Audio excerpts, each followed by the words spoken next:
This glowing mountain in the middle of Yellowstone might look like the start of an eruption, but it's not what you think. In the year 3000, the supervolcano didn't explode. It opened. From its silent, breathing caldera, a sphere rose like a second dawn, shining and translucent, humming in prime numbers. And the earth beneath it went still, like it was listening, like the whole planet was holding its breath. People came running through snow that never melted anymore, across plains that used to be forests, past rivers that ran too warm for fish. They stopped at the rim and stared down at a light that looked like hope and a threat. Because whatever had arrived out of the old fire wasn't here to see us. It was here to change what we are. If we couldn't understand it, we would fight it.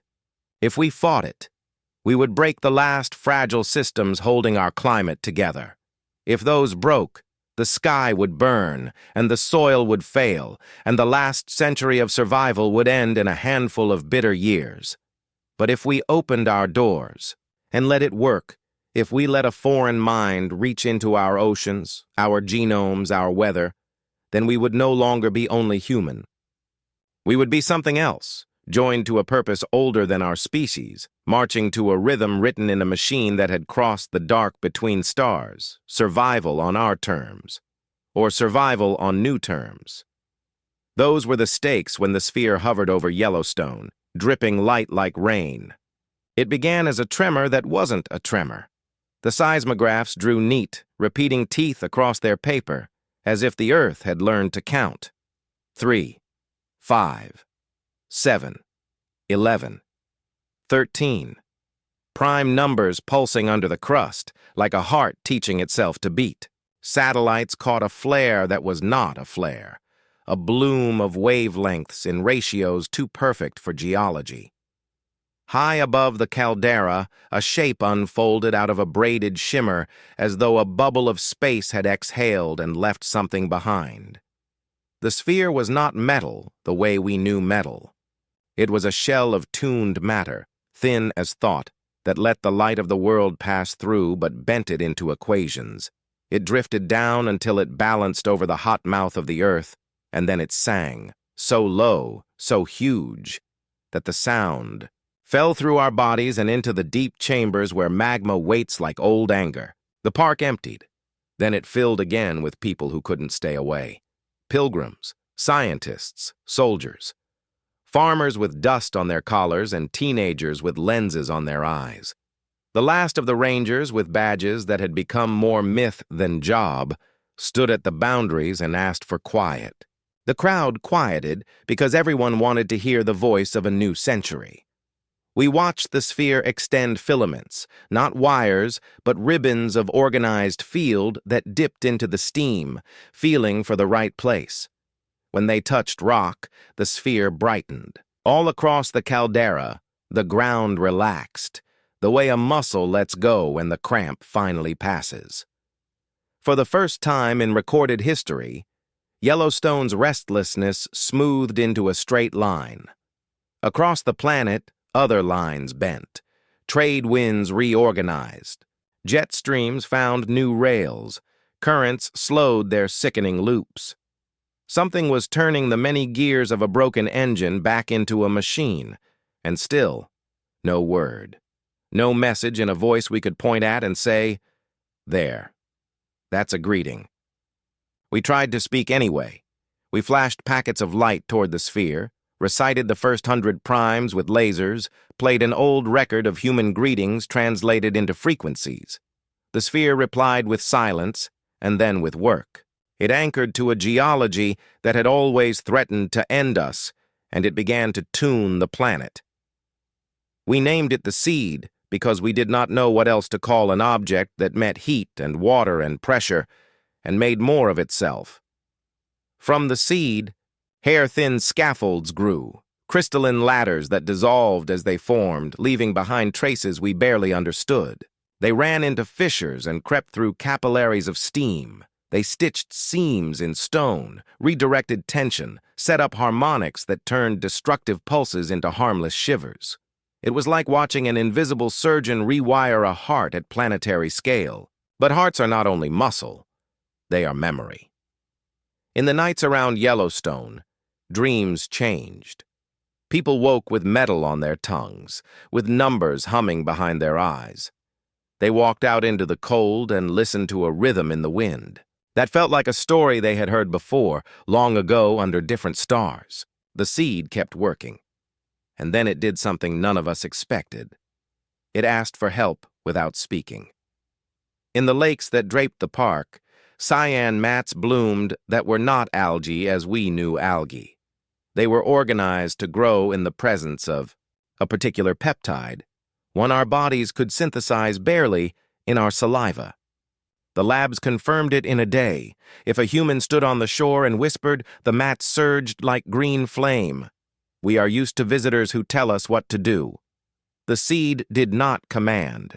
It offered a circuit and waited to see if we would close it. People lined the shores. They told old stories. They told jokes. They told the seed their names. The lakes grew forests of emerald lace. The air tasted like rain. In the old days of our fear, we might have called this a trick. But there comes a century when fatigue is heavier than suspicion. We had carried our caution a long way. We set it down, just for a moment, and breathed. That moment was enough for everything to change. Second topic, the revelation. It took months to understand what the seed was, and even then the understanding was more like a shadow than a shape. The first clue arrived from below. An array of muon detectors read a cavern forming under Yellowstone that could not have formed. Not a void in stone, a volume of tuned probability. Inside that volume, matter behaved as if it remembered a different rule book, a kinder one. Samples came up laced with lattices that shouldn't exist at normal temperatures, protein analogs that fit into human enzymes like keys into locks that had waited for them since our line was mud and lightning. We found sequences that extended hours without breaking them, as if evolution had always left slots open for someone to finish the cord. The second clue arrived from the sky, from observatories that had been pointing at empty coordinates for years, because empty coordinates sometimes change. A faint, rhythmic brightening from a region with no stars. The rhythm matched the seeds. Initial primes, but in reverse, as if time were echoing backward. Then the third clue walked out of the forest. A she-wolf, old and thin, came limping from the lodgepole pines with a pelt that shone like wet slate and eyes the color of glacier ice. She crossed the line of people and lay down at the youngest, Ranger's feet, as if this were a place she had chosen to end. When she exhaled, the vapor that left her muzzle hung not as fog, but as filaments of pale light, threading the air like spun sugar. We didn't know it then. Not fully, but we were watching the first animal to be repaired by a machine that had not been built for animals, or for us, or for this world in particular. We were watching the seed try its hand at mercy. The wolf stood. She shook herself once. The light fell away.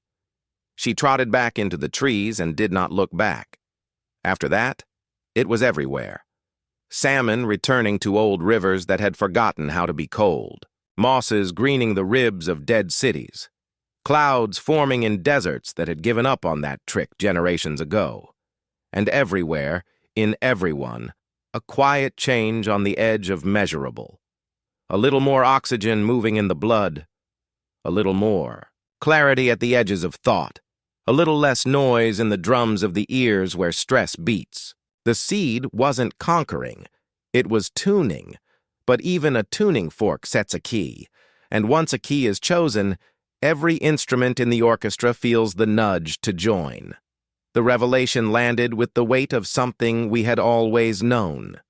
We were not the authors of this repair.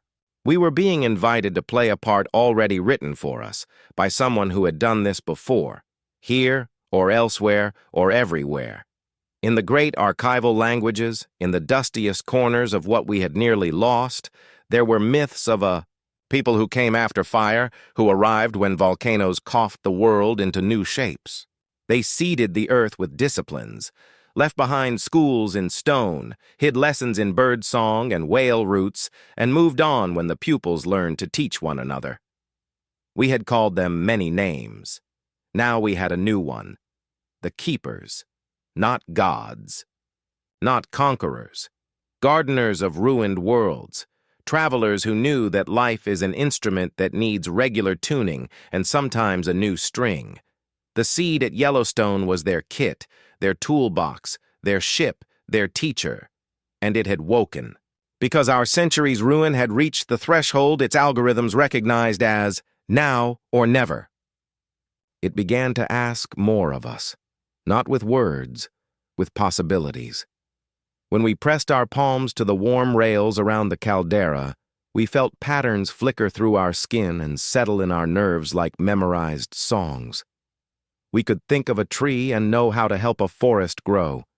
We could think of a river and see how to bend a flood so that it irrigated without drowning. Grandmothers who had planted gardens in hard soils went home and convinced their neighborhoods to tear up pavement. They didn't speak in revelations. They spoke in recipes. 3 handfuls of soil, 2 handfuls of grit, a pinch of the black thread that the seed had taught the mosses to make.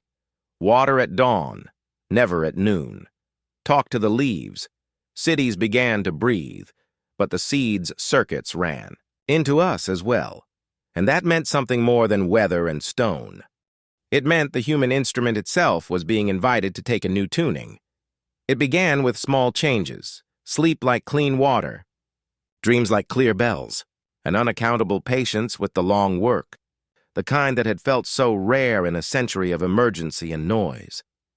Children born after the seed's arrival were born with an odd serenity, as if their cores had been re-insulated against fear. Not immune to pain, resilient to despair. We were being made fit for a future we had not yet seen. And that was the revelation that frightened us most. Because if the seed could do that gently, what could it do harshly if we turned our faces away? It is one thing to survive a storm that passes. It is another to accept a climate that asks you to be different forever. Arguments grew like thunderheads over Yellowstone. Some said, switch it off. Others said, build more. Most said, wait, watch. Don't break the only clean tool we've been given in centuries. But waiting is a kind of choice, and the seed did not wait for us to settle our language. It moved to the next layer of its work. Inside hospitals, monitors began to show patterns doctors had never seen. Cardiac rhythms that were not abnormal but optimized, as if the heart had discovered a more efficient gait. Microglia in the brain patrolling like diligent border guards, catching the little fires early and politely.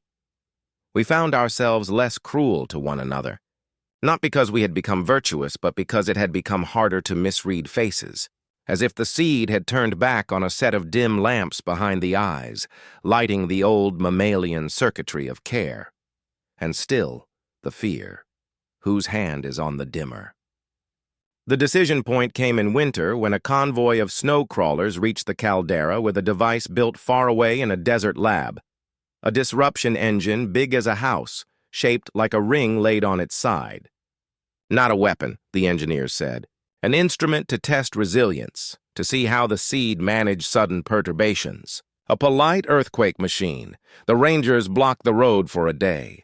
The crowd argued among itself and then with no one, because the only thing to argue with was a sphere that kept humming primes into hot stone. The disruption engine was rolled to the rim and anchored like a wheel on a cliff. When it spun, the air lost its balance. Snow fell upward for a second and then down twice as fast. Trees bent without creaking. People swayed like grass. In the center of the caldera, the seed brightened until edges were hard to look at. Filaments rose from its surface like the gills of a great thinking fish. They reached toward the ring, tasted its disorder, and did something we had not seen before. They withdrew. The seed stopped singing primes. It began to sing something else, a chord we could not parse, a lattice of notes that made the air feel like syrup and the bones feel like old wood. The ring faltered. Its spin found a hitch and then another. Its bearings screamed. The machine, expensive and careful, folded into itself with the exhausted grace of something that has done exactly what it was built to do and chosen to stop anyway. It took an hour for our hearing to clear. When it did, the seed spoke, not in words, in a shape of feeling that moved from person to person, like a ripple along a lake. Permission, request, choice. The keepers had never finished the story for their pupils. They had always left an ending open. The seed would continue its work if we let it, and that work would not end with forests and weather. It would tune us until we fit the key the planet needed to sing without tearing itself apart. We could ask it to stop. It would stop. But the repair would slow to human speed, and there is a speed beyond which even courage cannot outrun entropy. The debate lasted through a long, bright winter. In the towns surrounding the park, in the domes and the caverns and the tall farms built on the bones of old buildings, people held meetings that felt like weddings or funerals. Some argued from fear, some from faith, some from a logic that had no words for loss.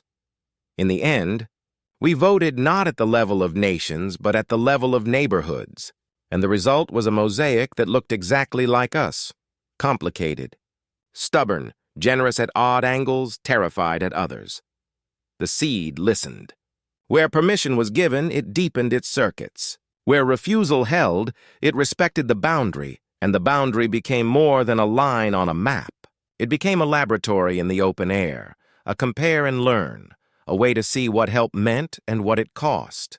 In places that opened their gates, cancers lost their hunger. In places that closed them, springs still returned in greater number because the seed refused to use punishment as persuasion. The planet was being repaired whether we liked it or not. The question was how much of our interior weather we wanted tuned as well. There was anger at the asymmetry. There was relief at the mercy. There was an ache in the middle of every chest where a new kind of homesickness had begun. A longing to be the person the world needed, without the humiliation of being told how. Time moved. The children grew. They asked better questions than we did. When we told them about the vote, they nodded like people reading a familiar chapter. They spent long afternoons near the rail, palms on warm metal, faces turned toward a sphere that had become part of the landscape. Like a lake you measure your life by. One child asked the question the rest of us had been dodging because we didn't know how to keep our voices steady around it. "Is this us?" she said. "From later?" No one laughed. It was not a naive question. In the seed's circuits, in its patience, in the way it preferred repair to conquest and learning to command, we recognized a trace of ourselves, not the selves we were, but the ones we had tried and failed to be across 1,000 hard years. Maybe the keepers were not ancestors or gods or aliens in the simple sense. Maybe they were what we become when we make it through the long night and send help backward through the dark to the versions of us who are still struggling at the fire. If so, the decision before us was stranger and kinder than we had framed it. Would we accept help from our descendants? Would we accept becoming the sort of ancestors who send it? We did not answer in a day, but we learned to live, for once, with a question hanging above us like whether we could love. In the year 3000, Yellowstone did not explode. It opened. We learned that not all arrivals come with flags or thunder. Some come like gardeners with a talent for listening.